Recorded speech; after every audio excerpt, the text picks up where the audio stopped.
السلام عليكم ورحمة الله وبركاته. شما هركفوني كبيمتوتا جالتمتوتا هردفتوتا سواداتو جريرتو كم يرتو نجيني كربي بكيرتا مراسم بالحاجراتو توليكا كما بيكمو إرقانا جايسين قافدي وان حجة شفتيمو جلقا بيسا كتكو بيفاشاجرون إسينيف كوان في Egaa nafana tura hanga dhuma viidiyoo kana daawwadhaan isin jedha. Egaa obboloota koo egaa kuni lukkuudha. Lukkuu kana biriyaanii hojjetu deemaa irra guyyaan ka biriyaanii akkatti gizee lukkuu miicee qulqulleeffadheen dhufe jechuudha. Sirriitti loomiidhaan soqiddaan qulqulleesseen dhufe. Gizee amma akkatti mummuru kana qimameen akka keessa galu hedduu mi'aawaa hedduu bakka qimameen anitti naqu guutuun keessa gala jechuudha. Egaa kunis soqidda kan itti firfirsee daqiiqaa 15 akkana ta'a. Kuni ruuziidha miiccadheen jira. Kun immoo timaatima fireeshii daake qaaraa qabaa qullubbii qabaa daakee jechuudha. Timaatimni fireeshii daakadhee lafa kaayee asitti immoo shunkurtii zayitii hunda isaatu jalqabe isaa isiniif qabadheen dhufe hanga xumuraa na wajji tura. Gama xabbasoo jamarree shunkurtii bifa kana itti naqachaa jira. Tura zayitii itti naqadheen jira.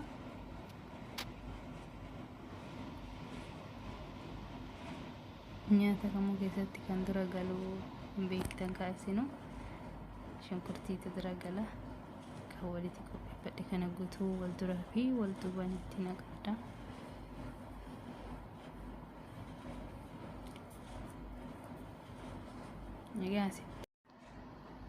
Egaa tolikaa hordoftoota kiyya amma naqi shunkurtii naqee jira. Kaarotii naqee jira. Kaarotii fageetti naqee yookaan biraashii jedhanii waan qaqal'isee sirriitti bareechisa jechuudha. Qaaraallee keessa jira. Akkuma seentanii subscribe, like, share illee godhaatii wal duraa fi duubaan itti deemaa jira hojii kiyya. Egaa warri hojii kiyyaa kana hojjettan rabbiin isinii haa laaffisu. Nageenyi mootuu waa hundaa caalaa fayyaa waa hunda caaltii rabbii fayyaa isinii haa kennu.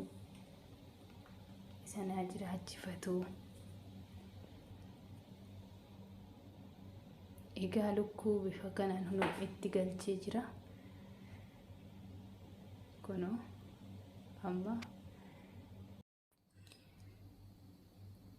amma hanga inni wal fudhatutti hanga inni diimatutti inumaan itti gara gaggalcha jechuudha. Itti qataataa itti deebisaa ture.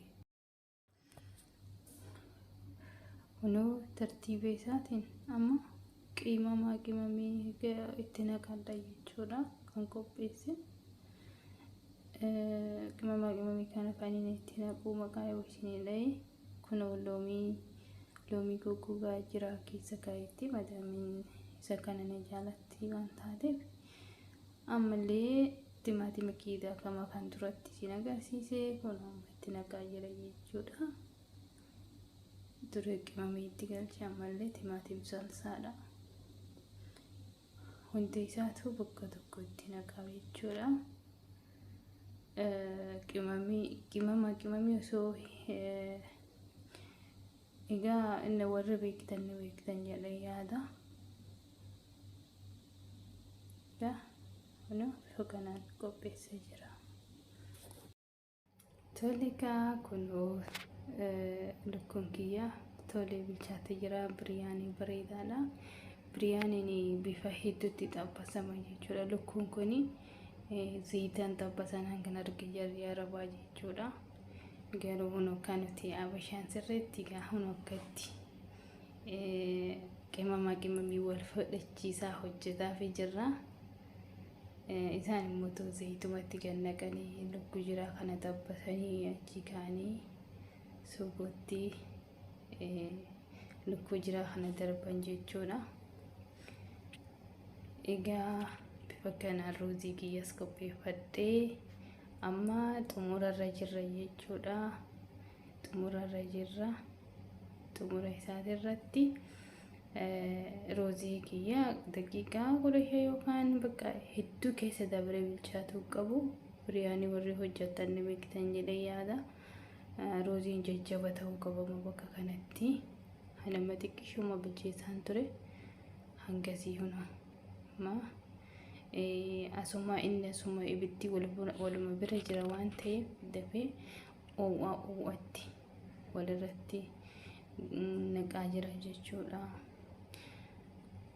Asitti kaarootiidha. Jazaraa jedhanii yaamu. Kaarootii kana gubbarratti naqadha.